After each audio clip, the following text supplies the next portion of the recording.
Bonjour à tous, bienvenue dans ce nouvel épisode du podcast La Mentale avec aujourd'hui un invité exceptionnel, Jimmy Herlo. Je te laisse pour commencer de te présenter, tu peux dire ce que tu veux en lien avec ta présentation.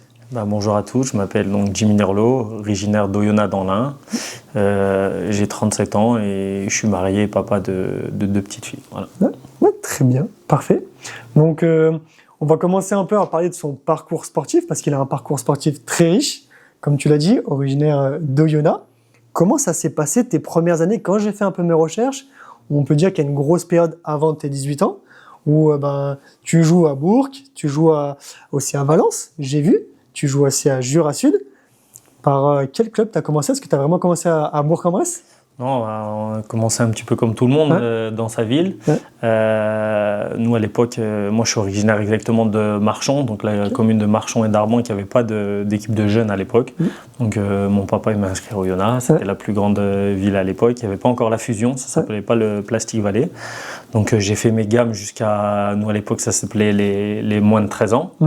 En moins de 13 où ça se passait plutôt bien. J'ai eu la chance de faire des essais à l'Olympique Lyonnais. J'en ai fait 5, ça s'est plutôt bien passé sur le début. C'était quasi fait pour que je signe là-bas et j'ai eu une blessure importante à notre âge, donc blessure de croissance qui m'a arrêté pendant 6 mois. Et eux, naturellement, en fait, ils m'ont réorienté vers le club de Bourg-en-Bresse, qui est toujours, on va dire, la référence dans le département. Donc c'est comme ça que je me suis retrouvé à signer à Bourg. On a essayé donc de monter un petit peu les échelons d'année en année. Et je me suis donc déplacé sur Valence en 15 ans, parce que la catégorie supérieure de Bourg-en-Bresse à l'époque avait perdu ses 15 ans nationaux. Donc j'avais l'espoir de jouer au plus haut niveau jeune, donc c'est comme ça que je me suis retrouvé à aller jouer à Valence. Ça se passait plutôt bien jusqu'à que le club, en fait, sur l'année où il devait monter en Ligue 2, dépose le bilan. Et donc nous on s'est retrouvés un petit peu à la rue, on peut dire ça, très tard sur la période du mercato. Donc ça résume à peu près mon parcours jeune. Et... Quand tu es parti à Valence, c'était pareil, un peu classe horaire aménagée avec un lieu d'hébergement? Ouais, c'est un club qui, je vais pas dire qu'il bossait, qui bosse toujours très bien, malgré les dépôts de bilan, les choses comme ça. En jeune, ça a toujours été bien structuré.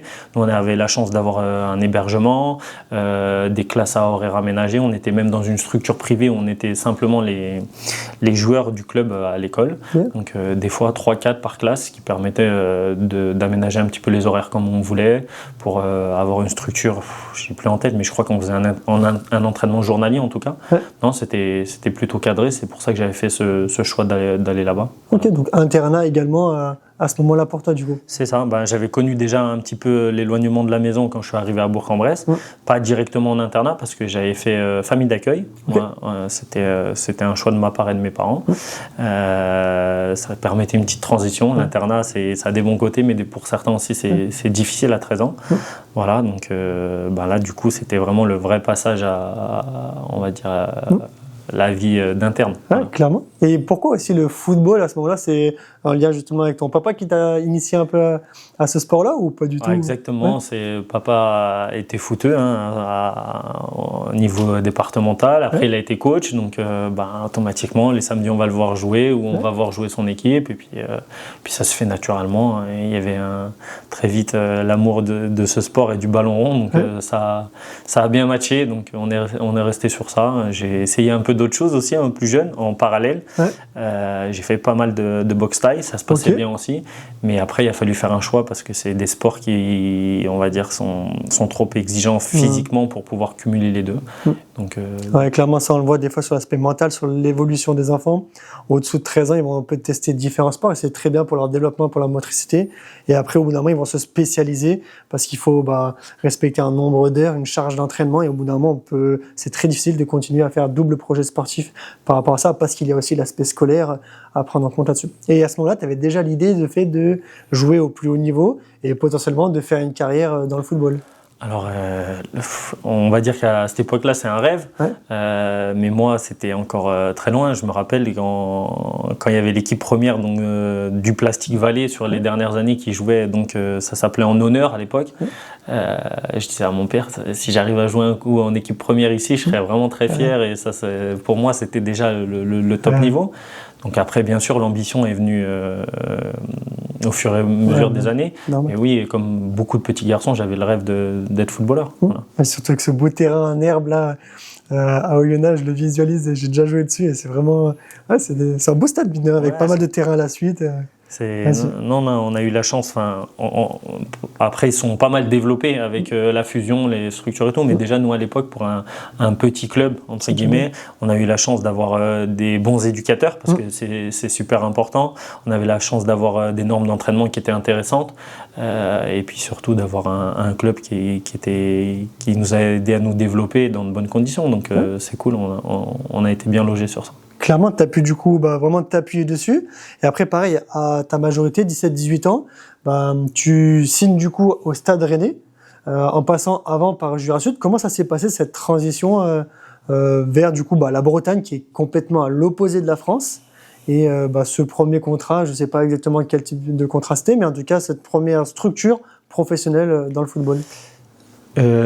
Pour moi, je pense que le gros tournant, il arrive en fait l'année après Valence. Je fais donc mon année en 15 ans nationaux, je fais une année qui est bonne, mais que j'attire pas les convoitises, loin de là. Le club de Valence avait fait le choix de me conserver. On était 6 de notre génération à être conservés, donc c'était déjà bien pour nous. On montait en 17 NAS. Sauf qu'on se retrouve, si je dis pas de bêtises, fin juin, début juillet, à se retrouver sans club, parce que du coup le club qui me remontait en Ligue 2 et dépose le bilan, et à partir de là on essaye d'appeler un peu de partout, mais on prend beaucoup de portes, ce qui est normal, les effectifs étaient déjà complets. J'ai même appelé des clubs un petit peu moins structurés, style Louan-Cuiseaux, des choses comme ça, pour aller jouer donc en 17, je vous parle, j'ai à peine mes 16 ans quand ça arrive, et je trouve rien. Donc il y a mon papa qui connaît bien Vincent Poupon, qui le rappelle et qui lui demande si je peux venir un peu m'entraîner avec eux, parce qu'à l'époque l'équipe CFA donc de Jura Sud est la seule équipe en juillet qui s'entraîne dans la région. Et Vincent, il s'occupait de Jura Sud à ce moment-là ? Il s'occupait de Jura Sud, le poste exact il a pas mal bougé, donc je sais plus, mais en tout cas c'était quelqu'un qui était très implanté au club, et donc il passe la main. Il y a un nouveau coach qui s'appelle Eric Fouda, qui arrive de Normandie et qui me propose gentiment de venir m'entraîner. Je fais un entraînement avec eux.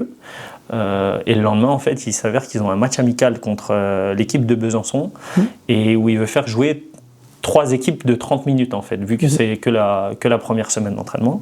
Et il manque un joueur et il me propose de venir, en fait. Et le match se passe plutôt bien. Moi, j'ai pas d'espoir. Bon, vraiment, quand je vais là-bas, c'est vraiment reprendre la forme pour pouvoir éventuellement être prêt si j'ai un essai qui arrive sur le début de saison. Et à la suite de ce match, il me propose de rester en me disant moi, j'ai besoin d'un complément d'effectif. Est-ce que tu veux intégrer le groupe CFA ? Donc, pour moi, c'est un petit peu gros au départ. Je l'aurais dit, j'ai pas encore mes 17 ans quand ça arrive. Pareil, le papa un petit peu inquiet en me disant mais au final tu vas jamais jouer et puis tu vas te retrouver à redescendre sur des équipes. Je crois que Jura Sud à l'époque était en régional en 18 ans, des choses comme ça. Un gros écart. Et sans manquer de respect à personne, la Franche-Comté est souvent considérée comme un petit peu plus faible sur ces ligues plutôt que le Rhône-Alpes ou la région parisienne. Donc on ne prend pas de décision tout de suite, on attend, je fais 1 semaine, 2 semaines, 3 semaines, et à chaque fin de semaine, à chaque fois le coach il me dit tout le temps la même chose, il me dit reste, je vais te faire jouer, reste, tu vas te faire jouer. Et un petit peu aussi par défaut, sur la fin, il n'y a toujours rien qui s'ouvre, et je lui donne mon accord pour signer. Et c'est que là, à partir de là, que les choses vont un petit peu s'emballer.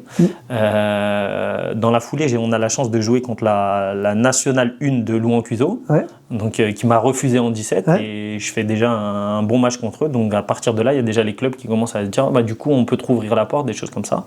Moi, j'avais donné mon accord. Et puis donc la saison se lance, et puis c'est sûr qu'à 17 ans, un jeune qui fait, j'ai fait à peu près 26 matchs, je crois, titulaires en CFA. Il m'a baladé un petit peu de partout. Ça attire un petit peu les convoitises. Donc au départ, on reste dans le circuit normal. Jura Sud à l'époque est en partenariat avec le club de Strasbourg. Donc on va faire l'essai à Strasbourg, ça se passe bien, ils m'ouvrent les portes, et puis de fil en aiguille, j'ai de plus en plus de sollicitations. J'ai eu à peu près 15 ou 16 offres de contrat sur l'année. Et puis, j'ai fait le choix, au final, moi, sur mon ressenti propre, de signer au Stade Rennais, qui est considéré comme le centre de formation numéro 1 à l'époque. Voilà, et puis c'est comme ça que donc, je signe 2 ans en tant que stagiaire à Rennes. Ouais. C'est, comme tu dis, ça s'est très vite emballé à un moment donné où les portes étaient peut-être fermées. Elles se sont très vite réouvertes. Et pour ceux qui nous connaissent et qui écoutent le podcast et qui connaissent pas le niveau CFA, ça correspond aujourd'hui à la Nationale 2, on va dire, par rapport à ça. Donc, quelqu'un à 17 ans qui joue plus d'une vingtaine de matchs en Nationale 2, c'est sûr que c'est remarquable et ça intéresse après d'autres clubs et qui explique du coup cette intégration au centre de formation du Stade Rennais qui, comme tu le dis, à cette époque-là, j'ai regardé un peu la liste. Il y a mine de rien pas mal de beaux noms. Toi, tu es de la génération 88. Il y a des plus jeunes et des plus expérimentés il y a des beaux noms, mine de rien.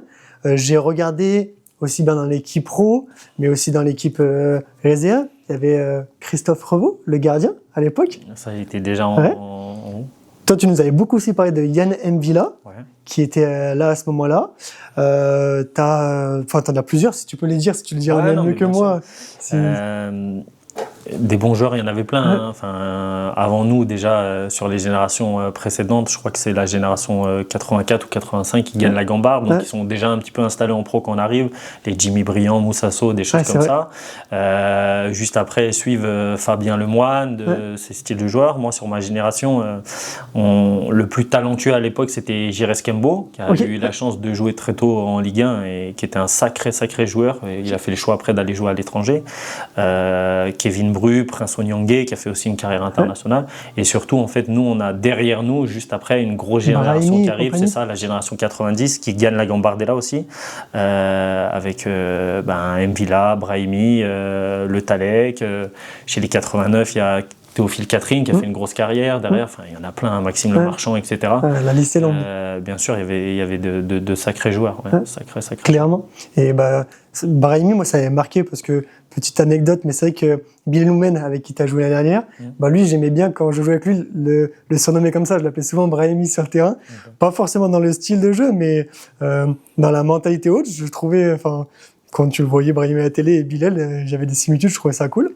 Et pareil, un souvenir que j'ai, c'est que quand j'étais à Bourg, comme je te l'ai dit aussi en off, tu étais venu avec Yannick Goyon pour, lorsqu'on devait être en peut-être 17 ou qu'on passait en 19, venir sur 1 heure, 2 heures, nous parler un peu de ton vécu, de ton expérience, et notamment sur cette période-là, dans mes souvenirs, qui remontent du coup à quasiment 12 ans, 13 ans, tu nous avais beaucoup parlé de Yann M'Vila, et est-ce que c'est un joueur qui t'a plus marqué que ça à ce moment-là, quand tu es au centre de formation avec lui, ou pourquoi exactement? Bien sûr. Après, je pense que Yann, à l'époque, c'était un talent que personne ne pouvait rogner. C'était évident. Nous, il jouait avec nous, il avait 2 ans de moins. Et pourtant, dans sa vie de tous les jours, et c'est pas péjoratif ce que je vais dire, ça restait un vrai petit gamin. Il était pas encore mature, des choses comme ça. Mais par contre, quand il rentrait sur un terrain, il puait la maturité. Il était capable de prendre le contrôle sur le jeu, sur une équipe avec une aisance folle. De toute façon, après, je sais pas à quel âge il a commencé en Ligue 1, mais à 18 ans, limite, c'était le patron Stade Rennais. À 20 ans, il était installé en équipe de France. C'était un talent brut. C'était vraiment au-dessus du lot. Nous, quand on le voyait à l'époque, personne ne pouvait se poser la question de dire s'il allait jouer en Ligue 1 ou pas. C'était évident. La seule question qu'on pouvait se poser, c'est de dire à un moment, est-ce que ce gars-là, il va finir à Arsenal, au Real Madrid ou des choses comme ça. C'était vraiment très, très, très fort. Clairement. Et du coup, toi, quand tu arrives dans ce nouvel environnement, comment tu vis la chose, sachant que j'ai noté aussi pareil que la seconde année où tu arrives au Stade Rennais, vous êtes champion aussi de CFA à ce moment-là. Toi, comment tu vis déjà ton intégration? Comment tu vis aussi cette découverte de cette nouvelle région, de ce centre de formation? Qu'est-ce que ça change pour toi? Alors, sur le point de vue personnel, déjà, il y a un gros changement parce que en jouant à Jura Sud, j'habitais chez mes parents. Donc là, on prend ses affaires, on prend un petit son envol. Je prends mon appartement tout seul. C'est aussi la découverte de la vie d'adulte à 800 km, donc une nouvelle région. Et puis surtout, c'est aussi un rêve de gosse qui commence à à être palpable, rentrer dans un club pro. Moi, avec Jura Sud, je m'entraînais à 20h, je crois, le soir. Là, on s'entraîne tous les matins. Les infrastructures, c'est exceptionnel pour quelqu'un qui vient du niveau amateur. Mais après, on se rend vite compte aussi de la marche. Parce que moi, quand je suis arrivé, même si j'avais fait des matchs, comme on l'a dit, en CFA, je suis repassé aussi par la case 19. Parce qu'il y a beaucoup d'apprentissage à faire. J'avais un gros déficit technique par rapport aux joueurs qui étaient installés depuis de nombreuses années. Hein. C'est là où on voit l'importance du développement, de l'entraînement, des choses comme ça. Quand j'allais à l'entraînement, je compensais par l'envie, par beaucoup de choses. Mais au niveau technique, je voyais bien que eux, ils avaient mangé 5-6 séances par semaine et que moi, de mon côté, je ne les avais pas eues. Mais on se construit tous avec des parcours différents, mais en tout cas, c'était au départ un petit peu difficile. Et puis pareil, il faut aussi l'avaler, de dire l'année dernière, je joue en CFA, maintenant je redescends avec les 19. Mais l'année s'est bien passée parce que c'est sur la première année, du coup, avec les 19, on fait un parcours, au final, on sera champion de France. Moi, je ne jouerai pas les finales parce que justement, tu l'as dit, on va être aussi champion de France des réserves pro. Donc on a la chance de battre l'Olympique Lyonnais en finale. Donc c'est des beaux souvenirs. Non, je suis très content de mes débuts là-bas, mais ça montre aussi la réalité des choses, c'est que c'est vraiment dur déjà d'y rentrer, et quand on y rentre, de confirmer et d'arriver surtout à sortir. Parce que nous, ils ont toujours un petit peu installé ça dans la tête en se disant, sur une génération, il y en a peut-être 22, 23 qui partent au départ, il y en a 3-4 qui se lient dans le pot. Donc on a aussi tous cet objectif, c'est la finalité, je pense, de tous les jeunes à cet âge-là. Clairement. Et quelle est la chose que tu as le plus appris à ce moment-là, vraiment la chose où tu te dis avec du recul, ce passage de ta carrière, c'est peut-être cette compétence, cette valeur ou cet état d'esprit que tu as le plus appris à ce moment-là? Moi, je dirais que ça va rejoindre un peu l'éducation aussi de mon papa. Il m'a toujours dit d'avoir du caractère, de m'accrocher, d'être travailleur. Et si à un moment, je m'arrête simplement au premier mois quand j'arrive là-bas et que je prends dans la tête le déficit technique, tactique que j'ai quand j'arrive au Stade Rennais, je pense que je baisse les bras. Et je me suis accroché, ça m'a permis aussi de me forger. J'ai eu la chance aussi d'avoir des super formateurs, parce qu'à l'époque, j'arrive, il y a Landry Chauvin qui est en place, il y a Régis Lebris, que j'ai la chance d'avoir en 19, qui me fait beaucoup progresser. Donc certes, je redescends d'un niveau, mais j'apprends des choses. Derrière, à l'entraînement, on avait Franck Hayes, le coach de Lens, donc on avait la chance d'être bien entouré. Un puits de science autour de nous, et tous les jours, tu vas à l'entraînement, tu te développes, et c'est super enrichissant. Tu te dis oui, j'aurais bien aimé connaître ça avant, mais tu as aussi une chance d'y être à ce moment-là. Donc je dirais c'est l'abnégation. Voilà, la persévérance, la résilience par rapport à ça. C'est ça, il faut s'accrocher. De toute façon, c'est pas facile, mais on se forge comme ça. Clairement. Et d'ailleurs, même sur ce passage aussi en Bretagne, tu as aussi une expérience à l'étranger, en Grèce. Pourquoi déjà la Grèce, et comment tu t'es pareil, encore une fois, acclimaté à ce nouveau pays, du coup, où j'imagine une nouvelle langue aussi à apparaît sur place, une nouvelle adaptation. Ça a duré du coup une saison, ça a été très court. Ce qui se passe en fait, c'est que donc je fais mes 2 ans stagiaires. À la fin des 2 ans stagiaires, ça se passe plutôt bien. Le Stade Rennais me propose donc un contrat pro de 1 an avec 2 ans d'option derrière. Et si je dis pas de bêtises, je crois que c'est l'année d'après à la reprise, c'est une année de Coupe du Monde. Et au niveau de l'effectif en fait du Stade Rennais, il y a beaucoup d'internationaux qui sont au poste de défenseurs. Voilà. Et donc moi à l'époque, je joue milieu de terrain, et sur la préparation avec les pros, je fais que d'enchaîner les prestations derrière. De toute façon, à cet âge-là, t'as pas ton mot à dire, tu joues où tu veux. La préparation se passe, au fur et à mesure, il écrème un petit peu les jeunes, il les renvoie avec le groupe Espoir, et on est 2 à quasi finir la préparation, c'est donc Théophile Catherine et moi. Et donc ça se passe plutôt bien. Voilà, on prend les peu de minutes qu'on a à prendre. On est là à l'entraînement avec eux. C'est des effectifs qui sont pléthoriques, parce que il y a à l'époque, je crois que quand je signe pro, j'ai 44, je crois, de mémoire. Donc il y en avait encore derrière moi, donc on était beaucoup. À la fin de la préparation, donc je rebascule avec le groupe Espoir, ce qu'ils appelaient, donc qui est l'équipe CFA. Et puis quand ils ont besoin, ils piochent en fait. Et moi, sur les 7 premiers matchs du groupe Espoir, ça se passe bien, on fait 6 victoires, un match nul, je crois, de tête, et je joue les 7 matchs en fait au poste de défenseur central. Ok. Je commence à un peu en avoir un petit peu marre, et du coup je vais voir mon coach de l'époque qui s'appelle Laurent Viard, et je lui demande, voilà coach, moi j'ai signé qu'1 an, j'aimerais montrer ce que j'ai à montrer aussi, je veux jouer à mon poste, quoi. Et il me dit non, mais il n'est plus question que tu joues milieu de terrain, il y a beaucoup de monde, il y a beaucoup de concurrence, et il avait amplement raison, hein, d'accord, mais j'étais trop buté pour l'entendre. On en a parlé tout à l'heure, hein. Il y avait même Fabien Lemoine, Prince Onyangué, Yann Mbila, qui étaient des jeunes qui jouaient même pas, hein, donc en pro, qui étaient déjà devant moi à cette époque-là. Et moi j'ai fait un peu ma forte tête en me disant non, je vais pas jouer derrière, je veux jouer au milieu de terrain. Et à partir de là, ça a mis une cassure en fait un petit peu. Donc j'ai quasi plus joué, même en réserve, d'accord, okay. Parce que il a voulu me le faire, c'est pas le faire payer, mais voilà, me faire comprendre que tu veux pas accepter les choses, donc on va miser sur quelqu'un d'autre.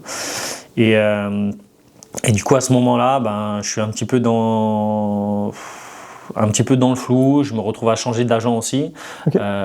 Donc nouvel agent qui me conseille, voilà, il faut partir, nous on a des offres à l'étranger, ça peut super bien se passer, la Grèce ça peut t'ouvrir des portes. Et donc on prend l'avion, on part pour aller en Grèce. Je résilie mon contrat avant de partir en plus, donc okay. Pas la meilleure des choses à faire. Et on va à la base pour signer au club de Xanthi, qui joue la Coupe d'Europe en Grèce. Et quand on arrive, pour différentes raisons, au départ je les connais pas, mais voilà, ça se passe pas comme c'est prévu. Le contrat que j'avais à la base avant de partir est pas respecté. Et du coup il me dit du coup ça va pas se faire, mais je vais te mettre ailleurs en attendant. Et donc on se retrouve à signer donc au club de Veria, qui est un club de standing bien plus moyen. Au milieu de la Grèce quasiment, enfin dans les terres. Qui serait un petit peu en France l'équivalent d'un 3 ou d'un Metz qui fait beaucoup la navette, voilà, Ligue 1, Ligue 2, des choses comme ça. Donc 2 jours avant la fin du mercato, je me retrouve à signer là-bas en me disant de toute façon j'ai pas de club, j'ai résilié mon contrat, donc il n'y a plus de machine arrière. Et puis les premiers mois au niveau football sont corrects, d'accord, mais au niveau de la vie, je m'y fais pas. Je m'y fais pas du tout, tout seul là-bas, j'ai du mal. Et donc je vais, au bout d'1 mois, 1 mois et demi, je crois que je vais voir mon président en lui disant, j'avais signé 3 ans et demi. Et je lui dis à la fin de la saison, j'aimerais bien être libéré pour rentrer en France. Et il le prend hyper mal, il me dit tu pars demain. Je le comprends pas tout de suite, j'ai eu les tenants, les aboutissants après. C'était une histoire d'argent par rapport à mon agent, et il me laisse un peu dans la panade en me disant Jim, moi je veux pas me mettre en porte-à-faux avec le président parce qu'on a des histoires à faire, voilà.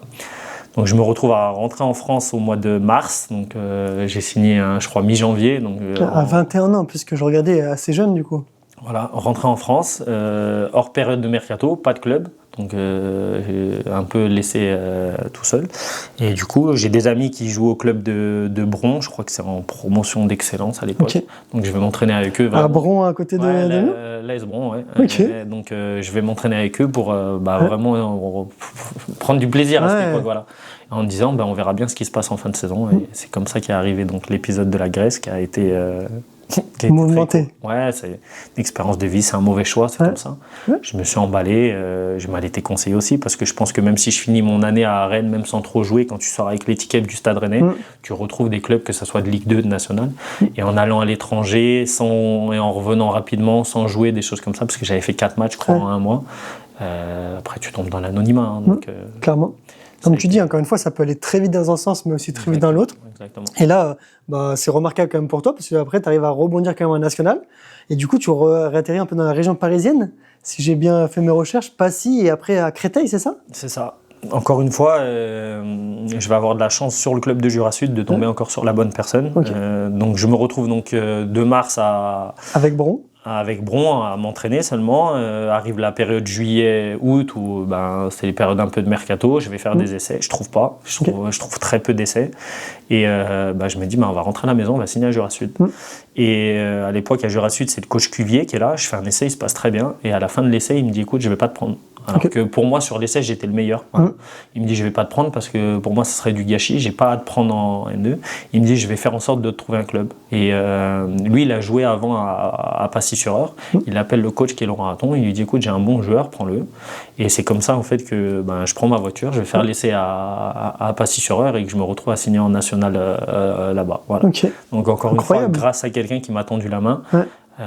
parce que sinon, on ne sait pas ce qui serait passé. Hein, mais voilà. Encore une fois, des rencontres, des coups du sort en ta faveur, mais encore une fois, c'est aussi, ça se provoque dans le sens où si tu te dis pas, je vais à Jura Sud, je vais pas quand même dans cet environnement-là. C'est un tout, c'est toujours laisser une bonne image. Je pense que les 2 fois à Jura Sud, j'ai été aussi irréprochable dans l'attitude, dans des choses comme ça, et c'est pour ça aussi que les clubs ils m'ont tendu la main. La première fois, Vincent Poupon, quand il me tend la main, des années avant, il vient voir mon papa, mets-le pas à Bourg, mets-le à Jura Sud, etc. On s'est toujours bien comporté. Ça fait qu'à un moment, quand on a besoin, les gens ils s'en rappellent et du coup ils t'ouvrent leurs portes plus facilement. Voilà. C'est comme ça que je me retrouve parti du coup en Normandie. Ouais. Ah, Passy, c'était en Normandie. Autant pour moi, j'ai confondu alors. Juste en dessus de Rouen. Et donc, je fais 2 ans là-bas, 2 ans qui se passent bien en national. Et pareil encore, par contre, dépôt de bilan du club. Ok, comme à Valence à l'époque. Ouais. Et du coup, je signe sur le tard à Créteil, voilà, on va dire en complément d'effectif. Voilà. Ok. Complément d'effectif. Tu joues beaucoup quand même à Créteil avant après de faire le retour. On va en parler après sur la région de l'Ain. Ouais, à Créteil, la saison elle se passe très bien. Comme je te l'ai dit, je pense au départ que j'arrive dans un effectif qui est taillé pour essayer de jouer la montée en Ligue 2 avec vraiment le statut de joueur de complément, avec un nouveau coach, Jean-Luc Vasseur, qui vient de prendre l'équipe. Et puis ça se passe moyennement au début, d'accord, que ce soit les résultats collectifs ou mes performances. Et au fur et à mesure, je gagne en temps de jeu, je gagne dans la qualité des prestations aussi. Et puis, au final, je finis très très bien l'année parce qu'il y a aussi quelques clubs qui s'intéressent à moi. Je crois que je finis dans le temps de jeu 2e joueur le plus utilisé derrière le gardien de but. Ok. Voilà. Et en fait, à la fin d'année, j'avais un contrat qui devait se renouveler automatiquement à 20 matchs, mais pour moi, qui n'est pas sur les conditions que je mérite au vu de l'année qui s'est passée. Et j'ai Pierre Sage de l'autre côté qui me dit depuis un petit moment, il y a Bourg qui est ouvert si tu veux. Voilà, ça faisait maintenant 3 ans qu'on était éloignés, donc avec ma femme qui était à l'époque ma copine. Elle faisait tout le temps les allers-retours de son côté. Et je me dis, c'est pour pas avoir les conditions que je veux à Créteil, je vais jouer dans la même poule, parce qu'au final, Bourg-en-Bresse monte. Je vais rentrer à la maison et c'est comme ça que je me retrouve à rentrer sur Bourg-en-Bresse. C'est Pierre Sage qui me fait venir. Hervé m'a jamais vu jouer, surtout qu'à l'époque, les matchs sont pas filmés tout comme avant, donc c'est vraiment que sur... Et Pierre, tu le connaissais d'avant ou pas du tout? Pierre Sage a été éducateur à Oyonnax, donc c'est comme ça qu'il connaissait mon papa. Et donc c'est comme ça qu'il propose à Hervé de me ramener. Bourg monte en national pour la 2e fois. Ils avaient fait la navette quelques années avant. Et c'est comme ça que je me retrouve à signer à Bourg. Voilà. Au FCBP à l'époque. FCBP, c'est ça. Et après, du coup, direction Bourg-en-Bresse. Là, c'est aussi la rencontre avec Hervé de la Major, qui, on va le dire tout de suite aussi, tu as passé 9 saisons après au club. Tu as connu énormément de choses, différentes saisons nationales, l'accession en Ligue 2 par rapport à ça.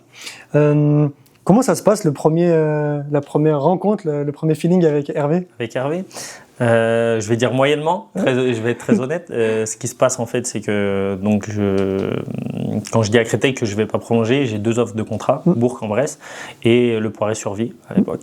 Ma priorité c'est rentrer à Bourg, sauf que j'ai un ami qui joue au club qui s'appelle Romain Barbet à l'époque, que j'ai au téléphone. Il me dit tous les week-ends, t'inquiète pas, c'est bon, on monte, on gagne. Et sur la fin de saison, en fait, ils n'arrivent pas justement à venir valider cette montée. Et je me retrouve en fait le dernier match, donc dans les tribunes, ils jouent Moulins.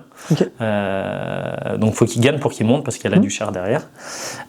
Donc le match se passe, il gagne et c'est là où en fait à la fin du match, donc je descends, Pierre Sage me présente à Hervé et le premier truc que Hervé dit, demain on a une journée d'essai, s'il veut venir jouer, alors que c'était pas du tout ce qui était prévu, mais je le comprends aussi, il m'avait jamais vu jouer. Donc premier contact, je vais dire un petit peu. Ça m'avait un petit peu refroidi sur le coup. Pierre a arrangé les choses et c'est comme ça en fait que l'aventure est lancée, que ça soit avec le club de Bourg, enfin relancé parce que j'ai joué plus jeune et surtout avec la cohabitation avec qui sera le coach que j'ai le plus fréquenté dans ma carrière. Voilà. Clairement. C'était au municipal du coup ce match-là. C'est ça. Et Romain Barbet, je me rappelle, latéral assez petit, ailier pardon, assez petit, très explosif. C'est ça. Et une bonne patte. Je me rappelle quand on allait les voir au municipal. C'est ça. Il mettait le feu, on va dire, sur les côtés des équipes adverses. Je me rappelle très très bien. Parfait. À ce moment-là, pareil, au milieu de terrain, comment ça se passe ta première saison à Bourg? Qu'est-ce que tu découvres comme environnement et comme continuité avec la suite? Première saison, on va dire sur le plan sportif, elle a été mitigée parce qu'à l'époque on est sur le national à 20 clubs et c'est l'année où ils commencent à faire les réformes. Donc je crois que la première année ils annoncent 6 descentes. Voilà. Nous, on fait un très bon début de saison, ça se passe bien. Moi, j'ai une préparation très difficile. Je tombe gravement malade sur la préparation. Je fais un match de prépa, je crois. Un match de prépa. Et après, Hervé, pendant un mois, il me voit plus parce que je suis plus en capacité de sortir de mon lit. Et je reprends 6 jours avant le début du championnat. Et donc, début de saison qui se passe plutôt bien sur le plan collectif. Moi, au fur et à mesure, je monte en régime. Je fais une grosse saison, vraiment une très grosse saison. J'ai Créteil même à la fin de l'année qui monte et qui me rappelle des choses comme ça. Et il va avoir un tournant, c'est à 10 matchs de la fin, je fais une grosse blessure. Et moi, je ne vais pas jouer une bonne partie des matchs et là, on commence à s'écrouler. On commence à s'écrouler et on va se faire peur jusqu'à la fin parce qu'on va finir donc à cette sixième place qui est censée faire descendre le club. Donc un petit peu déçu parce qu'au final on avait bien marché jusqu'en février-mars. Je crois qu'avant de recevoir Metz, on est 4e, d'accord, Metz qui monte cette année-là, juste derrière eux. Et puis le sprint final où on s'écroule, beaucoup de blessés, des choses qui se passent pas bien. Moi j'essaye de revenir sur la fin, mais vraiment j'étais pas en état de jouer. C'était voilà, et du coup on est à cette première place de relégable, donc un petit peu déçu. J'aurais bien aimé à l'époque continuer au club. Moi dans ma tête c'est clair, je veux rester parce que je me sentais épanoui, je me sentais bien dans mon club formateur. Vraiment je me dis je suis venu ici, je vais finir là de toute façon. Et il y a beaucoup de personnes qui me disaient « Jim, tu as des offres au-dessus, c'est du gâchis » et j'écoute pas ma vision des choses et je décide de signer au Poiré-sur-Vie, un petit peu à contre-cœur et Bourg qui est repêché en fait. Donc j'arrive là-bas en me disant je suis là-bas mais j'ai pas envie d'être ici en fait, c'est compliqué, ça matche pas trop en plus avec l'entraîneur du Poiré. Tu fais 6 mois là-bas? Même pas. Au bout d'un mois je lui annonce que je veux rentrer. J'avais Hervé qui m'avait rouvert la porte derrière, mais il y avait beaucoup de mais, c'est qu'ils avaient pris des joueurs à ma place, que au niveau financier j'ai pas peur d'en parler, mais ils pouvaient plus m'offrir ce qu'ils voulaient m'offrir au départ. Mais dans ma tête, moi, voilà, le financier, c'est toujours secondaire et j'avais envie de rentrer à Bourg. Donc, je vais un peu au clash avec mon club. Je casse mon contrat au Poiré-sur-Vie et je rentre, je crois, mi-septembre. Voilà, donc, mi-septembre. C'est des choix forts à chaque fois dans ce début de carrière là qu'on évoque, où tu as vraiment cette vision, tu as vraiment un peu ce feeling qui t'oriente des fois dans des choix qui peuvent être très bons comme celui-ci, moins bons pour certains. Mais en tout cas, tu as toujours eu cette ligne directrice avec une vision, en tout cas un ressenti qui était important dans tes choix de carrière à chaque fois. À l'image de ce qui s'est passé pour mon poste quand j'étais plus jeune, entre le fait, j'aime pas qu'on me dicte les choses, c'est pas une bonne chose au final souvent, mais voilà, je ressens, j'avance au feeling, à mon ressenti à moi, c'est comme ça. C'est ce que j'explique à ma femme, hein. La pauvre, le pire, c'est que elle fait pas le premier mois de préparation au Poiré. On a la maison qui est livrée, je crois début août. Elle arrive, elle défait tous les cartons. Et vraiment, quand elle avait défait les cartons, je lui dis on va repartir. Et alors qu'elle avait quitté l'école, le boulot et tout, et je lui dis on repart. Elle avait fait des sacrifices. Ouais, exactement. Et puis c'est comme ça, je peux pas. Ouais, clairement. Et après la stabilité, tu l'as eu avec. Ouais, je l'ai eu. C'est sûr qu'après, quand on prend le recul nécessaire, oui, ça a été un bon choix, mais c'est vrai que sur le coup, ça choque un petit peu tout le monde. Ça peut être dur à comprendre par rapport à ça et dur à accepter aussi par la suite. En tout cas, après, ça emmène sur. J'arrondis avec 9 saisons parce que du coup, il y a eu ces quelques mois entre. Pareil, quand j'ai préparé le podcast, je savais même pas, mais tu es le détenteur de matchs avec Bourg, tu es le joueur le plus capé, en tout cas le plus utilisé de l'histoire du club. Moi, l'information que j'ai trouvée, j'ai pas trouvé le nombre de matchs exact. Je vais le nuancer, je vais te dire en national, c'est sûr. En Ligue 2, c'est sûr. Si on prend toute compétition confondue, c'est faux. Parce que il y a un joueur qui s'appelle Boris Béraud et qui est l'icône du club, qui est l'âme de ce club qui a joué que dans ce club. Pareil, il y a Seb Calaman qui a joué que dans ce club. Donc si on enlève les matchs professionnels ou les matchs au niveau N1, la stat, elle est pas bonne. Voilà. C'est pour ça. Elle est bonne que si tu prends les matchs de Ligue 2 ou de National. Justement, tu vois, parce que pareil, déjà, le chiffre officiel, très dur à trouver. J'ai trouvé entre 279, 293, donc un peu moins de 300 matchs. Et c'est vrai que, moi, historiquement, je sais qu'il y a aussi Boris, mais c'est vrai que, à ce moment-là, la data n'était pas aussi présente qu'aujourd'hui, donc c'est très difficile. Et c'est vrai que Seb Calaman, j'avais pas, à l'idée qu'il avait fait autant de matchs que ça. Le nombre de matchs, je peux pas te le dire parce que c'est vrai encore plus. Des fois, il a été gardien numéro 2, donc il a moins joué et tout. Mais je pense, à la louche que même il y a David Aredi, des choses comme ça, des joueurs qui ont fait beaucoup de saisons. Mais je sais que c'est valable en tout cas pour le niveau N1 et Ligue 2 et c'est une fierté. J'aurais aimé l'amener à la barrière des 300. Malheureusement, il y a eu des changements dans ce club qui n'allaient pas avec mes valeurs, donc c'est pour ça que ça s'est arrêté à un moment. Mais moi, près de 300 matchs, c'est déjà énorme, c'est déjà très très bien. Ouais, mais si tu veux, moi à l'époque, je me suis toujours dit, je vais finir là-bas, derrière je vais entraîner là-bas. C'était mon chemin, pour moi, il était tracé. Mais ça s'est pas passé comme ça, c'est comme ça, sans regret, parce que derrière j'ai vécu des belles choses. Clairement. D'ailleurs, moi sur les images marquantes, comme je te disais aussi avant de préparer le podcast, moi j'ai les souvenirs. Quand on était jeune, c'était ces matchs un peu Coupe de France, Coupe de la Ligue contre Marseille. Pourquoi c'est les souvenirs que j'ai le plus? Quand j'ai retracé, il y avait 3 matchs qui se sont déroulés contre Marseille. Le premier en 2012, le dernier en 2018. C'est les années plus ou moins quand j'étais au club ou après que je sois parti. Et le premier, toi, tu n'étais pas là en 2012. Non. Par contre, tu as fait les 2 suivants. Et notamment le dernier en 2018 qui, nous de l'extérieur, si on recontextualise, Marseille, c'était vraiment une top équipe française, mais également européenne. L'année où vous voulez jouer justement, en plus à la maison, à Verchères, il y a Mandanda, il y a Flo Thauvin, il y a Dimitri Payet, il y a plein de joueurs encore. Luis Gustavo. Exactement. Ils font d'ailleurs finale d'Europa League contre l'Atlético de Madrid, malheureusement perdu pour 3-0. Mais comment c'était pour toi ce match? Est-ce que ça avait une saveur particulière? Et qu'est-ce que tu retiens de ces matchs-là?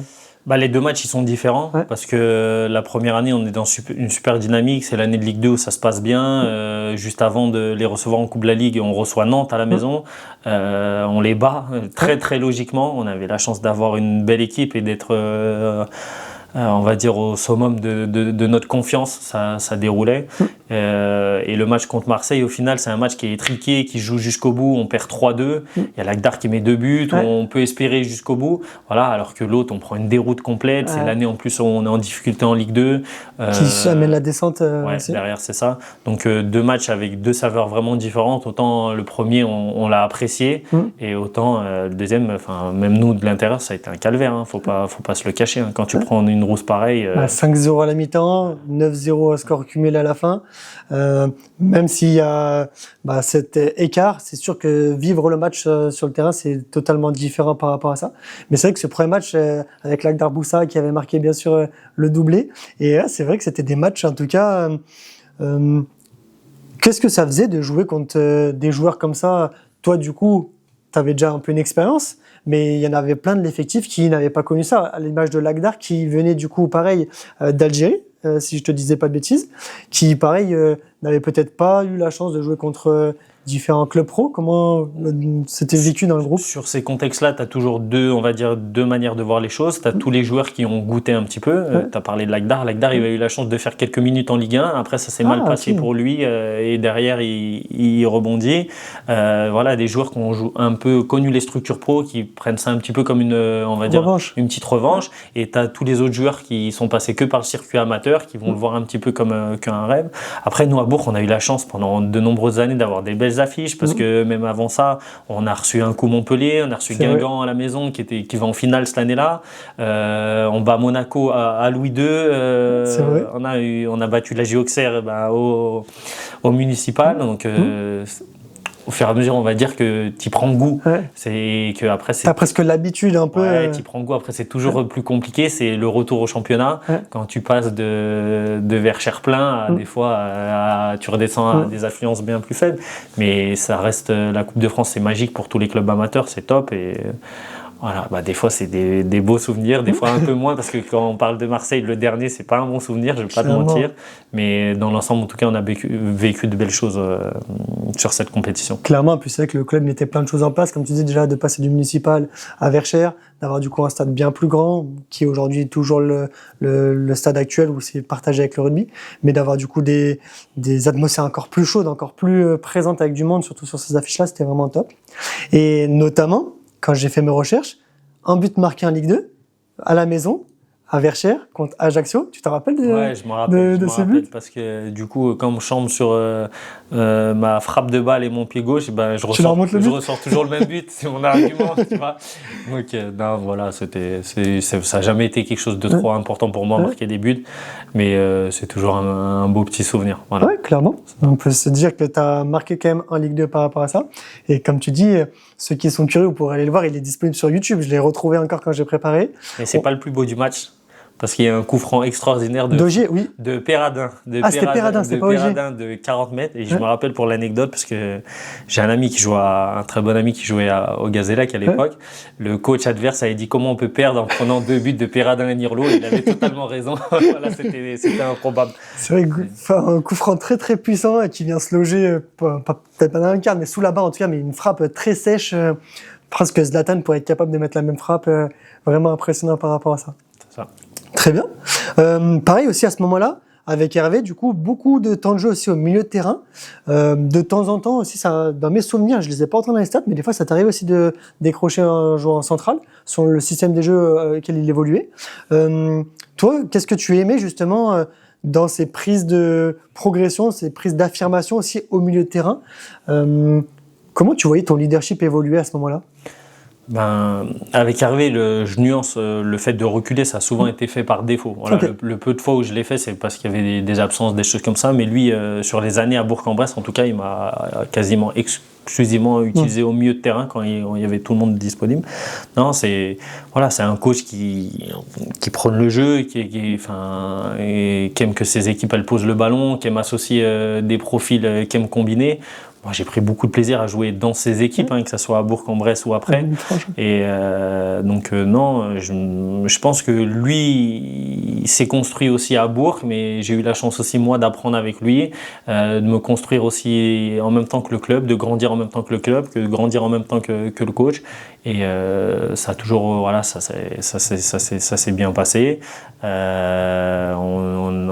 a nos deux caractères aussi. Quand il fallait se dire les choses, on se les dit les choses, mais derrière, il n'y a pas de rancune ou quoi que ce soit. On savait que c'était toujours pour avancer et pour le bien de tout le monde. Clairement, et c'est vrai que tu as tout à fait raison. Une équipe souvent avec beaucoup de buts, notamment une année où il y a Pape Sané qui finit meilleur buteur du national. Et toujours eu des buts, toujours eu des actions, et c'était très plaisant en tout cas à voir de l'extérieur par rapport à ça. À la fin du coup des 9 ans, tu signes après à Villefranche, club du coup entraîné à ce moment-là par Hervé. Hervé, il a fait peut-être sur les 9 ans où tu étais, il a dû faire 7-8 ans, si je te dis pas de bêtises. Sur les 9 ans, il fait 6 ans. 6 ans, ok, tu fais bien de corriger. Après, tu passes avec Damien Hoth. Oui, 1 an avec Damien et 2 ans avec Karim Mokadem. Ouais. Et après, du coup, toi, à ce moment-là, tu pars après avec Hervé à Villefranche. Comment ça se passe aussi, pareil, ce nouveau club, cette nouvelle opportunité, cette nouvelle aventure à Villefranche où tu restes 2 ans. Comment ça se passe pour toi? Qu'est-ce qui te motive le plus? Est-ce que c'est uniquement Hervé ou... Moi, dans ma tête, je vous l'ai dit tout à l'heure, ma priorité, c'était finir à Bourg. Sauf qu'à Bourg, à cette période-là, il y a beaucoup de changements. On n'a pas besoin de rentrer dans les détails. Voilà, ça me correspondait plus. Et tu l'as vu un petit peu. Voilà, quand j'ai quelque chose à dire, je le dis. Quand j'ai quelque chose à affirmer, je l'affirme. Le club, il a pris une direction. Moi, j'ai pris une autre. Hervé me propose de le rejoindre à Villefranche. À l'époque, le club se développe. Comme il me le présente, ça ressemble un peu au Bourg-en-Bresse que j'ai connu à mon arrivée. Donc le choix, pour moi, il est vite fait, il est naturel. Pourtant, j'avais encore 2 ou 3 ans de contrat à Bourg. On se met d'accord pour une résiliation et puis direction Villefranche où je retrouve à la fois Hervé, je retrouve à la fois Seb Brabo qui était aussi son adjoint, préparateur physique. Et puis on passe du coup en Calade. Voilà. Parfait. Et après, là, on est aussi sur la fin de carrière petit à petit du très très haut niveau. Après ces 2 ans, du coup, nouvelle destination, nouveau point de chute, Bourgoin-Jallieu, bien plus au sud que l'Ain. Comment ça se fait, pareil, cette nouvelle arrivée et qu'est-ce qui te séduit aussi dans le projet bergalien? Alors, avant de parler du projet bergalien, il faut comprendre la fin à Villefranche. Hervé n'est pas renouvelé, d'accord. Moi, je suis toujours son contrat avec le club de Villefranche. Derrière, j'ai même un contrat de reconversion. Sauf que moi, ça fait un moment que je vais entraîner et mêler les deux. Et sauf que le club estime que c'est pas faisable d'entraîner et de jouer. Et moi, je suis pris au BE. Donc, c'est pour ça que je fais le choix du coup de quitter le club. Quand je suis pris au BE, je cherche un petit peu sur les clubs de la région, des clubs qui sont prêts à m'accueillir sur le double projet. Et puis, j'ai la chance de tomber sur le président Colvert où il y a Sophia Nati qui fait un petit peu le lien. Eux, ils sont prêts à m'accueillir. Ils l'avaient fait un petit peu avec Jérémy Clément les années d'avant. Donc, ils connaissent un petit peu le cursus. Ils ont une formation qui est en plein développement. Donc, c'est comme ça, on va dire, c'est pour ce double projet que je décide aussi de descendre de niveau à 35 ans pour lancer on va dire mon futur ou préparer mon après-carrière. Voilà. Clairement. Tu as tout à fait raison. Encore une fois, pareil, c'est vrai qu'au club, il y avait Sofiane qui aussi t'a pu avoir aussi une écoute à l'intérieur et qui a pu aussi t'aiguiller là-dessus. Donc, nouvelle destination, nouveau club bourgoin. Avant de parler de cette transition avec aussi l'entraînement, moi j'aimerais bien aussi que tu me parles un peu de l'aspect performance globale pour toi, l'aspect performance au football. On sait, si on reprend un peu les théories, on va voir l'aspect physique, l'aspect technique, l'aspect tactique, l'aspect psychologique, l'aspect mental. Moi j'aimerais bien un peu avoir ton point de vue là-dessus. Qu'est-ce qui aujourd'hui a été important pour toi tout au long de ta carrière et quel est pour toi peut-être ce qui te caractérise le mieux en tant que joueur et en lien avec cette performance? Moi, j'ai essayé de me nourrir un petit peu de tous les coachs que j'ai eus. Il y en a qui m'ont beaucoup marqué, d'autres moins, mais je sais qu'en tout cas, j'ai appris de tout le monde. Et ça m'a permis de me construire sur ma vision. Je t'en ai parlé un petit peu tout à l'heure aussi quand je suis arrivé au Stade Rennais. Moi, ce qui m'a frappé, c'est la différence du niveau technique entre ce que j'avais connu moi par le passé et ce qui était mis en place dans un club professionnel. Donc, moi, j'essaye déjà de me construire par rapport à ça. C'est ce que je dis beaucoup aux jeunes. Le plus important pour moi au football, ça reste un jeu de passe. Ça reste un jeu où, avant de courir, il faut savoir déjà contrôler le ballon, s'échanger le ballon. Et j'essaye d'axer, en tout cas, tout sur une grande partie de mon contenu sur ça, sur le développement du joueur, le développement de la compréhension du jeu, le développement de comment se connecter avec les autres. Voilà, en vraiment leur faisant comprendre que la technique est au centre de tout, ainsi que de la compréhension du jeu, parce que je pense que ce qui a été aussi important pour moi, c'est de dire à un moment j'ai passé des caps dans ma carrière, parce qu'au niveau de la lecture et de la compréhension, j'étais en avance sur ça. Je suis pas un joueur qui est rapide, je suis pas un joueur qui est ultra puissant, je suis pas un joueur qui est très technique, mais ça a été une de mes forces et ça m'a permis d'évoluer au niveau professionnel. Donc j'essaye aussi de les sensibiliser sur ça, parce que pour moi c'est le plus important. Et c'est passé beaucoup, comme tu dis, par les contenus pendant les séances, ou aussi tu as fait un travail des fois en dehors des séances? Comme tu le dis, c'est vrai qu'on a cette qualité bien sûr physique sur les duels gagnés, mais par exemple moi j'ai beaucoup d'images de toi où tu vas juste intercepter des ballons, faire beaucoup d'interceptions, et par la lecture de jeu, par l'analyse de ce qui se passe autour, et être capable de récupérer des ballons sans aller forcément en duel avec l'attaquant en face. Il y a un aspect qui a aussi été moteur moi dans mon développement, c'est quand on a eu accès aux vidéos, parce que c'est vrai que maintenant tous les clubs maintenant ils filment leurs matchs et tout. Nous, je vous dis, même les premières années à Bourg, je sais même pas si on avait la vidéo encore, mais le fait de pouvoir se revoir, de travailler sur ses erreurs, la vidéo elle ment pas, d'accord. On peut toujours dire oui mais j'ai fait, non, la vidéo ne ment pas. Ça a été un des axes de développement important pour moi, donc j'ai essayé aussi de sensibiliser les jeunes par rapport à ça. Ils ont la chance d'avoir du contenu, du matériel. Clairement. Maintenant il y a des clubs même qui ont des analyses vidéo, ils peuvent avoir des super trucs, donc moi je trouve que c'est un vrai axe de progression, et voilà, regarder les matchs, que ça soit ses performances individuelles, mais aussi quand on regarde le match du haut niveau niveau, pas simplement comme un simple spectateur. Il y a eu but, c'est cool, machin. Regardez ce qui se fait à son poste, regardez les références. Et puis maintenant, tu l'as dit aussi, tu as parlé de YouTube tout à l'heure. Maintenant, celui qui est curieux, il y a un petit peu de contenu.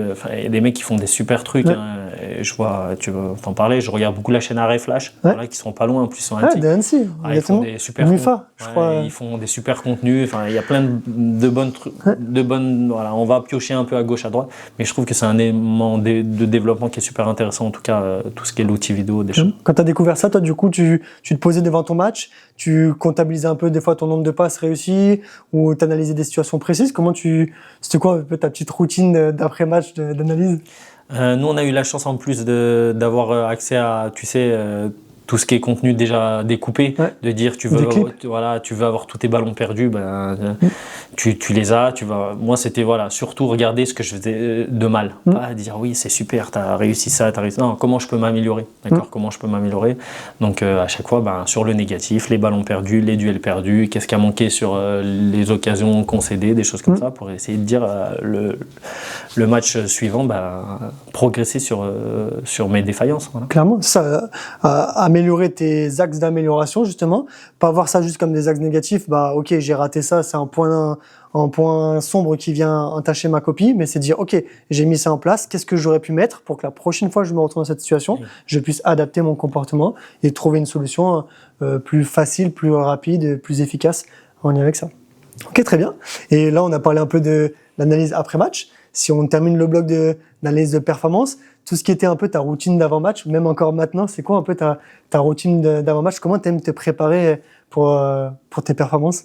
Alors, on va dire qu'il y a eu deux périodes. Il y a la période où tu es encore en bonne santé, en bonne forme, où tu te dis de toute façon, je suis dans la force de l'âge. Rien peut m'arriver. Ouais, quel que soit le contenu de ton échauffement, tu vas être bien. Après, c'est sûr qu'il faut être quand même de plus en plus sérieux sur tout ce qui est l'alimentation avant le match, le sommeil. Et ça, j'ai appris à me construire aussi avec le temps, parce que j'ai pas été un modèle sur ça. Je ne vais pas vous inventer des choses. Mais tout ça passe quand tu es jeune. Plus tu prends de l'âge, plus il faut être sérieux, plus il faut faire attention à ton corps. Et si tu n'es pas à l'écoute et dans la prévention, tu vas le payer cash. Voilà, tu vas le payer cash. Clairement, pour durer, pour avoir cette longévité par rapport à ça. Exactement. On le voit encore avec, par exemple, Olivier Giroud qui est revenu là, en France et qui a impressionné un peu tout le monde. J'ai vu 2-3 extraits vidéo où on le voit s'échauffer, limite sur le parking avant le match, où il a son tapis, il est en train de faire sa petite mobilité, ses petites activations musculaires. Ça lui permet de durer et d'avoir bientôt 40 ans et de pouvoir jouer en Ligue 1 et d'enfiler les buts avec son nouveau club. Donc, tout à fait logique en lien avec ça. Et aussi, sur cette performance, est-ce que tu as déjà travaillé sur l'aspect un peu mental, sur l'aspect prep mental? Ou pas du tout, c'est quelque chose qui... Je l'ai frôlé de loin parce que j'ai un de mes anciens coachs qui s'y est mis, Éric Perrin, d'accord, tout à fait. Que j'ai eu la chance de côtoyer en jeune, a toujours gardé bon contact et qui a été aussi marquant pour moi dans ma formation. Donc un petit peu de loin. Après, c'est pas la chose sur laquelle je me suis vraiment penché parce que j'estimais de mon côté que le facteur mental c'était une de mes forces déjà et que j'ai pas cherché spécialement à plus le développer, mais je sais que pour certains joueurs c'est important, voire primordial. Donc voilà, c'est un petit peu comme tout. Je pense que chacun doit trouver le juste contenu entre, tu l'as dit tout à l'heure, la technique, le physique, la tactique, le mental. Et pour venir à chaque fois passer des caps, il y a des joueurs qui en ont besoin et pour qui c'est un critère nécessaire. Il y a des joueurs qui sont bourrés de qualité et qui ne passent pas le cap parce que justement au niveau psychologique c'est plus dur. C'est plus dur, ouais. Mais comme tu le dis aussi, toi par rapport à ton vécu, à tout ce que tu as traversé aussi, plus ces 9 années après à Bourg, mine de rien, ce leadership aussi était une grosse qualité, ce côté humain aussi bien sûr, mais aussi en dehors du terrain, qui fait que, tu l'as dit au tout début, le fait de laisser une bonne image, le fait de justement être très motivé, d'avoir cet aspect de résilience que tu as pu construire à Rennes, etc., qui fait que tout au long de cette carrière à Bourg, tu as été capable d'affirmer un certain leadership sur et en dehors du terrain, avec aussi une relation entraîneur-entraîné très forte avec Hervé, qui fait qu'au final, ces qualités, tu les as développées tout seul, en collectif, et avec aussi le staff, le groupe de manière large. Et c'est quelque chose aussi, une qualité que tu as pu construire au fur et à mesure, en autonomie, et c'est aussi très intéressant à souligner. Du coup, maintenant, on va se focaliser sur la partie transition avec plus l'aspect entraînement, où à Bourgoin, du coup, aussi, tu es entraîné par Freddy Morel, que tu avais croisé, qui était adjoint de Hervé de la Major aussi à Bourg, où tu t'es pleinement investi, comme tu dis, dans un double projet du coup sportif en tant que joueur, mais également projet aussi d'entraîneur. Ma première question, c'est comment se passent pour toi les formations, aussi bien le BEF que le contenu après la mise en application sur tes séances d'entraînement? Comment ça se passe, cette découverte des process un peu d'entraînement avec la Fédé? Très honnêtement, c'était une bonne surprise. Ouais. Quand je suis arrivé les premières semaines, c'est vrai qu'entre le contenu pédagogique qu'on va te proposer et ce que tu as connu dans ta carrière, si tu es pas capable de te remettre en question, tu peux vite te braquer voilà. Mais moi, j'ai vite fait un reset. J'ai aussi eu la chance d'avoir Francis Udry, que j'avais connu en tant que coach à Bourg, qui m'a bien conseillé en me donnant cette image-là, de me dire c'est un peu comme au permis de conduire. Il faut apprendre de la manière dont on te l'enseigne à l'auto-école. Et après, entre guillemets, quand tu dois faire tes séances à toi, tu conduiras bien comme tu voulais. Donc moi, j'ai beaucoup apprécié les formations. J'ai beaucoup apprécié aussi parce que j'ai eu la chance d'avoir une top génération sur lequel on s'est beaucoup appuyé les uns sur les autres. Moi, j'avais des grosses lacunes sur tout ce qui est informatique, des choses comme ça. Donc les autres m'ont beaucoup aidé. J'ai eu la chance aussi d'avoir ma femme à la maison qui m'a donné un gros coup de main parce que ça reste dans le Rhône-Alpes une grosse charge de travail sur ce qui est dossier, préparation. Et non, j'ai vraiment apprécié. Moi, du coup, maintenant, je me suis beaucoup appuyé sur ce que j'ai appris là-bas, alors que j'avais pris pourtant du contenu de séance, j'en ai, parce que depuis Créteil, donc l'année avec Jean-Luc Vasseur, je note les séances d'entraînement de mes coachs quand je rentre, donc des cahiers, j'en ai à l'appel. Mais entre les méthodes pédagogiques qu'il y avait il y a 20 ans, même les procédés, des choses comme ça, ça a beaucoup changé. On va dire, j'essaye de mixer un petit peu entre les deux, mais je suis plus sur ce que j'ai appris en formation que sur ce que faisaient mes coachs. Après, ça reste différent.